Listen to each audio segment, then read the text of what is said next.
Thank you, Oprah, for having me. Thank you, guys. So your father was very strict. Now, here's the thing. You've gone one-on-one with some fierce competitors in the ring, right? But now you're in one of the scariest situations any man can be in, raising 3 daughters. Yes. Yeah. Yes. Extremely scary. And are you a strict dad? I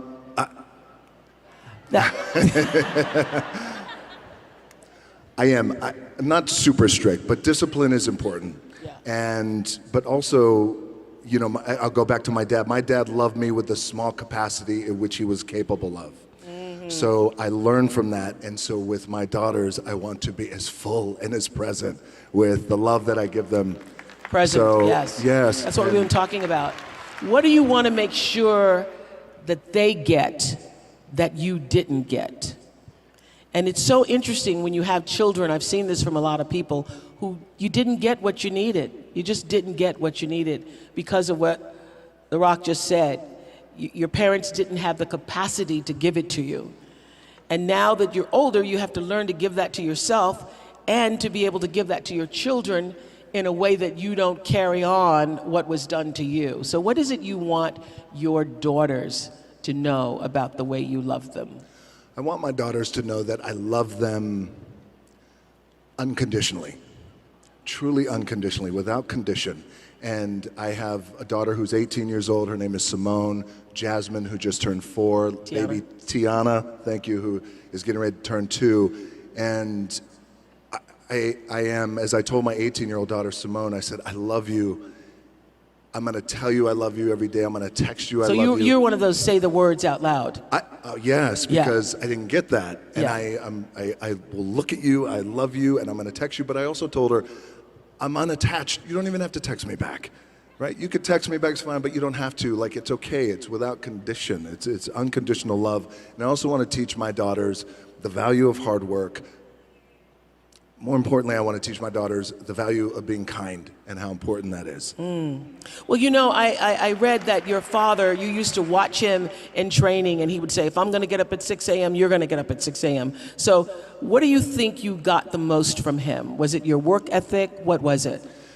It was definitely my work ethic. My dad was a man who against the odds, made it. But he would get up at usually 5:30 in the morning, and he would say, if I get up, you're going to get up too. He would drag me to the gym. And by the way, I'm 5 years old, and he would drag me to the gym. Yes. And I wouldn't work out, but he would just make sure that I was there and be with him. And that was our time that we could spend together. But I would say my work ethic from my dad always said too, that regardless of what you do in life and where you go, respect is going to be given when it's earned, and you have to go out and earn it every single day. Yeah. So your dad taught you a lot. I wonder, what have your daughters taught you?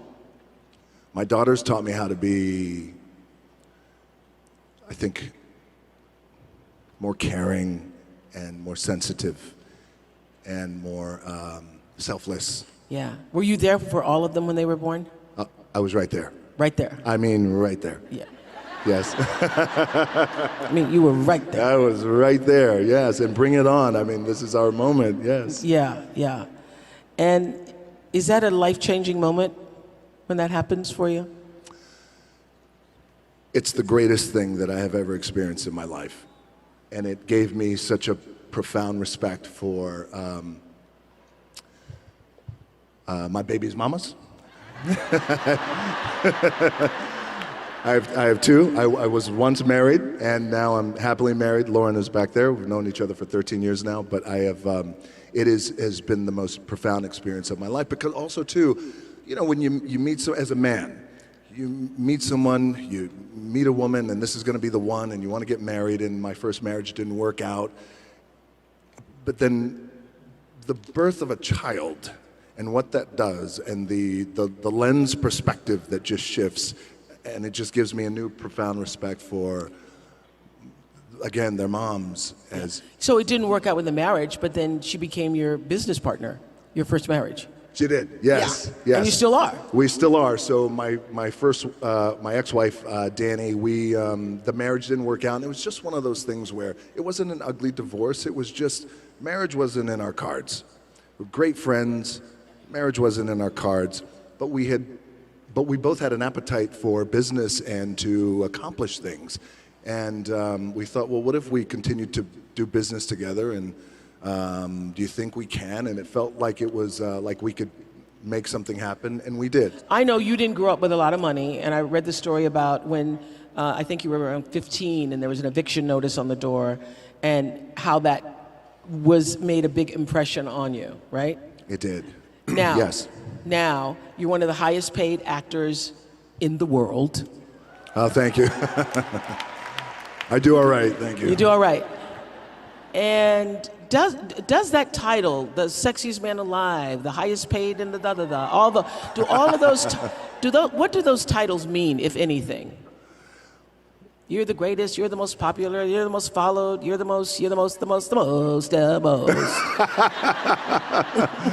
It's great for the ego. It's wonderful. Kidding.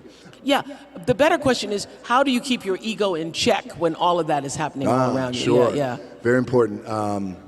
People I have around me and how important that is. Do you have anybody who can tell you the truth at this point? Yeah, she's called my wife. Yes. Okay. Absolutely. Lauren can tell you the truth. Yes, Lauren can tell me the truth. But by the way, and this is where it's the tricky thing for us too, being in this position, is we want to make sure that we have people around us who are inspired to do well and reach for and continue to share our vision, but also at times say, well, I'm not quite too sure if that's the right thing to do. So look, I've had a wonderful career, especially coming from being evicted, and those titles are nice and everything is fine. But honestly, I'm so grateful to be in the position I'm in, and I never take anything for granted. I try not to. Aren't you glad that you were once evicted? Because it gives you such an appreciation for what you have now.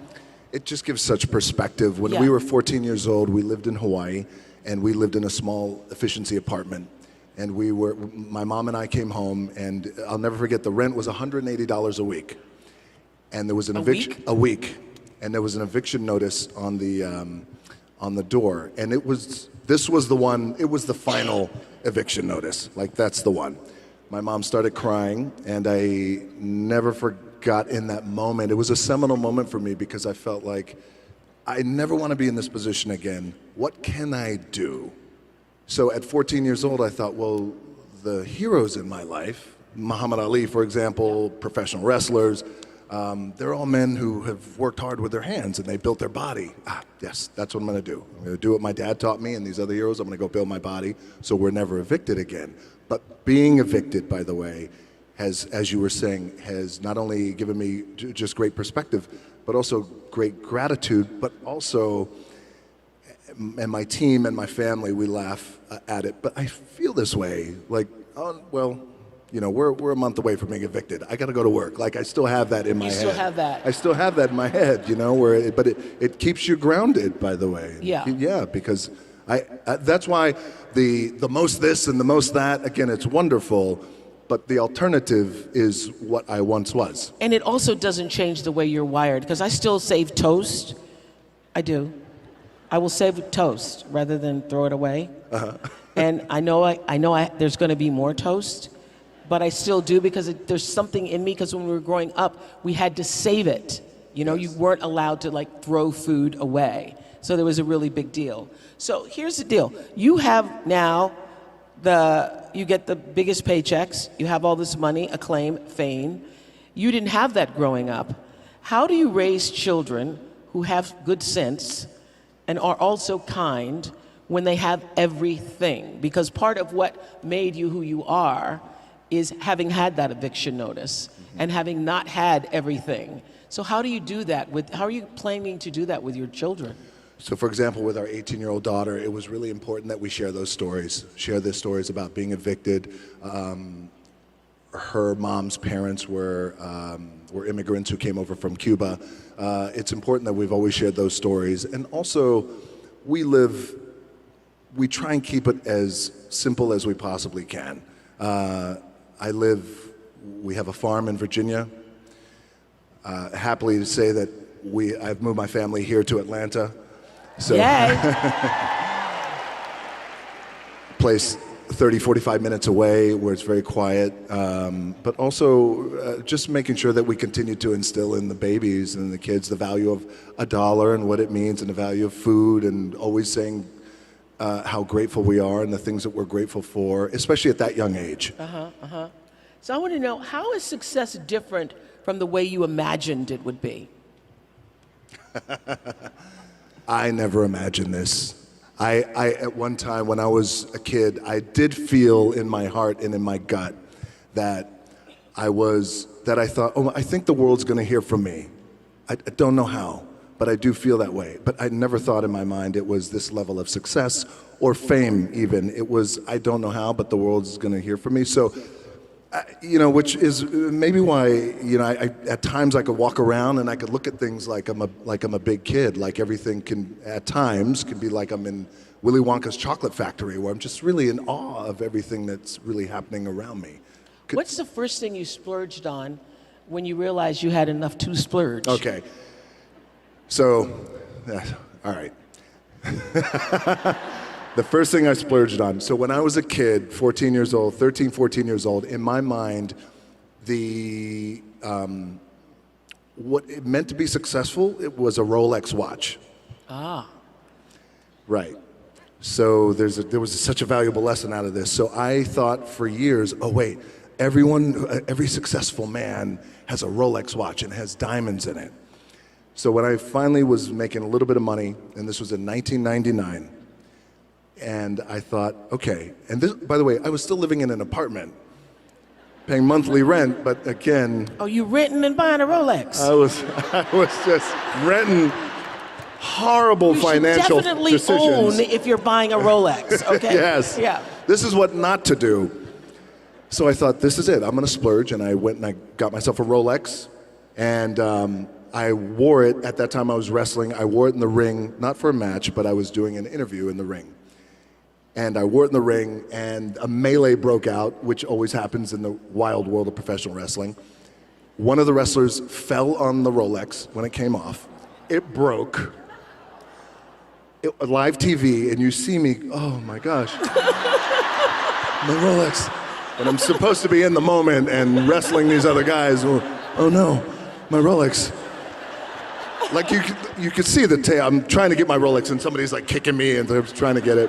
So I finally get my Rolex back. I go backstage and I look at it. I'm heartbroken now. This is my thing. And I go home that night, and I remember immediately thinking, this is a sign. And I believe in signs. Yes, it's a sign. Yeah. And I will, and I don't need it, and it wasn't right for me at that time, and I never got anything like that again. And so now, do you splurge carefully? I do. I'm not a big bling guy or anything like that. Yeah. And I always want to just make sure that now the splurge is usually with property. Like we have 2 properties that way. I believe in real estate. Yes. Yes, you do. I do. I know. Yes. Yes. I love property the way some women love shoes. Yes. I do. Because it's our God anchor. isn't making any more land, okay? That's This is right. what we got here on the planet Earth. You're not getting any more. Yeah. That's right. Yeah. And also the properties are our anchor. It's where we, Yeah. can be comfortable. And so I have a few pickup trucks. That's it. Just a few. So I remember reading this, that it was like WrestleMania 13, and you were still being called Rocky.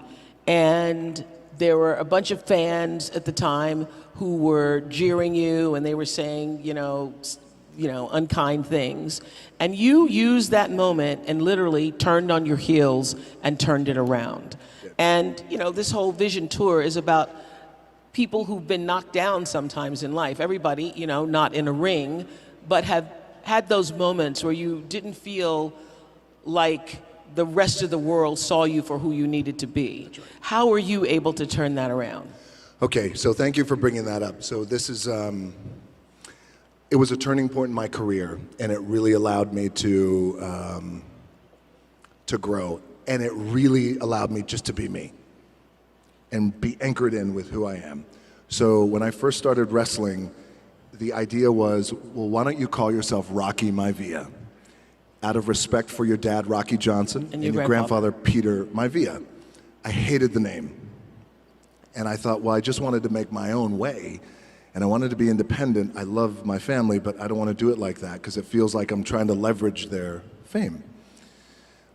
The powers that be said, nope, that's your name. I was also told, well, when you go out and you wrestle, you have to smile. I want you to smile big. This is in the WWE. Why are you smiling if you don't Because, beat people up? well, the idea was I was a rookie in the wrestling business. I was what's called, the wrestling business is a term called babyface, which is a good guy. I was being groomed as a good guy wrestler. Young, the idea was you're grateful. Grateful for the opportunity, so when you go out there, I want you to smile. You can't smile enough. And I thought, well, what if I lose? No. Yes, exactly. Yeah. Still got to smile. And Yeah. it just didn't feel right. That didn't Yeah. sit right with me. So a few months later, the company made me the Intercontinental Champion. And then a month later, we go into the annual biggest event. It's like the Super Bowl of wrestling, WrestleMania. And it was WrestleMania 13. By the time I got to Chicago, WrestleMania, 16,000 people in the middle of the ring. When I was in the ring, and I'm supposed to be a good guy, and you're supposed to cheer me, 16,000 people were chanting, "Rocky sucks." Thank you for laughing, a few of you. But it was, Can you hear the word sucks clearly when you're on the mat? Rocky sucks. when, yes. Yeah, Rocky sucks. There's a reverb that happens in the Yeah. arena. And when in unison, not not good. one person, you suck. Yeah. 16,000. And I remember laying there in the ring, and the referee said to me, don't listen to him. And it was crippling for me. Yeah. But so then at that time, the powers that be thought, this isn't going to work. And for whatever reason, people are not liking you and they're not connecting with you. And so in that moment, it was very defining because I asked then if I could just be myself. And if I could go out there and if I can speak to the crowd and if I could just be myself and be authentic. And if I don't want to smile, I don't smile. If I want to laugh, I laugh. If I want to sing, I sing. Whatever it is, I just want to be me. Can I have that for 1 minute of live TV time? Powers that be at that time, Vince McMahon said, you got it. So on Raw, live TV, I grabbed a microphone and I said, I may be a lot of things, but sucks isn't one of them. And I said something to the effect of, basically, it's not a this thing, it's not a that thing, it's a me being myself thing. And before you know it, I guess the moral of this story is the importance and the power of finding your identity and being true to who you are. Even in that wild world of pro wrestling, it still applies to everyone in the room, and how powerful that could be, because it was a true shift and click moment. And I never looked back, and I became, fortunately, the biggest draw that the business has ever seen. Wow. You know, I was talking earlier about intention, and you have acquired and continue to acquire a lot as you're continuing to build $7. What is the purest, highest, truest intention behind it all? Because I know at the end of the day, it isn't all about fame. And it isn't all about making money. So the reason why you want to continue to grow and succeed is what? To create an amazing experience for people. And that's important to me, because that's an opportunity that I have to give joy and help, whether it transform or a movie or a thing or whatever it is. Like that's the audience's experience. Audience experience is something that's deeply personal to me. And I think that goes back to when so before the bright lights of the WWE, I was wrestling in a small wrestling company. We'd wrestle in flea markets and used car dealerships. You put a ring in the used car dealership in the parking lot.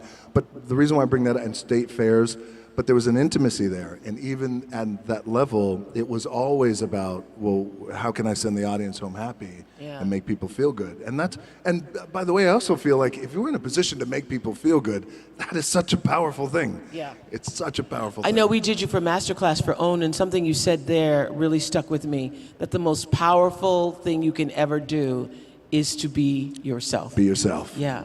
Yes. And you were talking about that earlier, about that moment that you Yes. learned to be authentic is when everything changed. That's when everything changed. It's like a shift and click moment for me, when I realized there's great power in being myself, same thing for all of us. But I believe it's the most powerful thing that we could be. It's easier said than done, because I struggled for a long time trying to figure out, well, what's my identity and who am I? And for example, when I got to Hollywood, the very first time I got to Hollywood in the early 2000s, I was told, again, well, if you want to be a star, then maybe you shouldn't talk about wrestling, maybe you shouldn't go to the gym as much, maybe you shouldn't raise your silly eyebrow, and there was a lot of things like that. And when you don't know, you buy into it. And so I thought, okay, well, maybe, so don't call yourself The Rock. Okay, so I went through that entire process for years trying to figure out who I was. And then when you look back on my earlier career, the films I was doing, they were good, but just not, like, oh, that's how I like to see him, because he is his true authentic self. And have you had a sweet revenge moment? Yeah, who sucks now, huh? No. Yeah. One of those. One of those. Yes. It was, okay, so at this time when I felt like, okay, I really need to make a change in my career.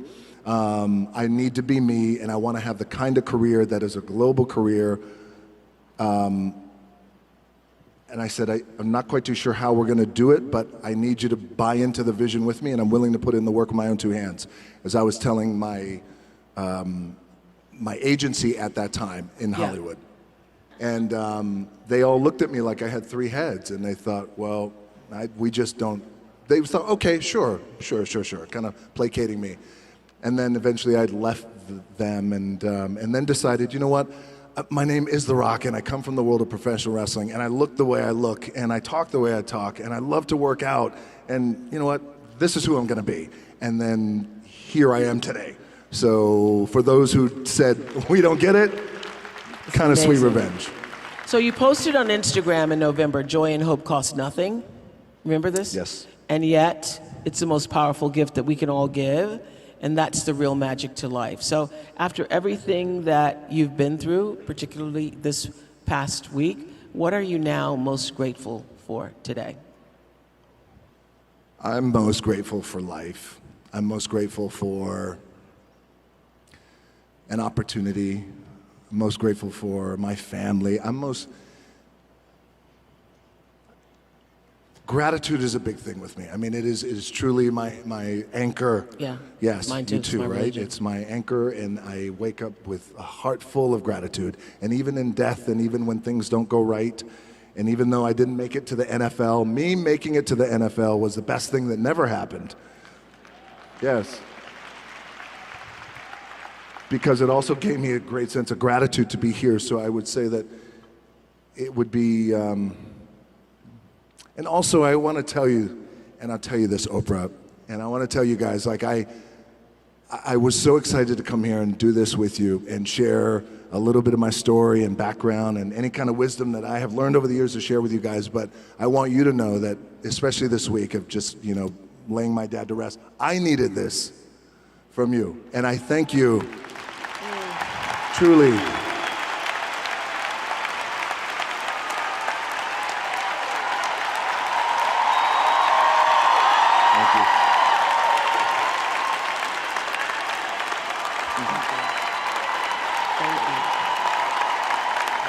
Thank you. Thank you so much. I did.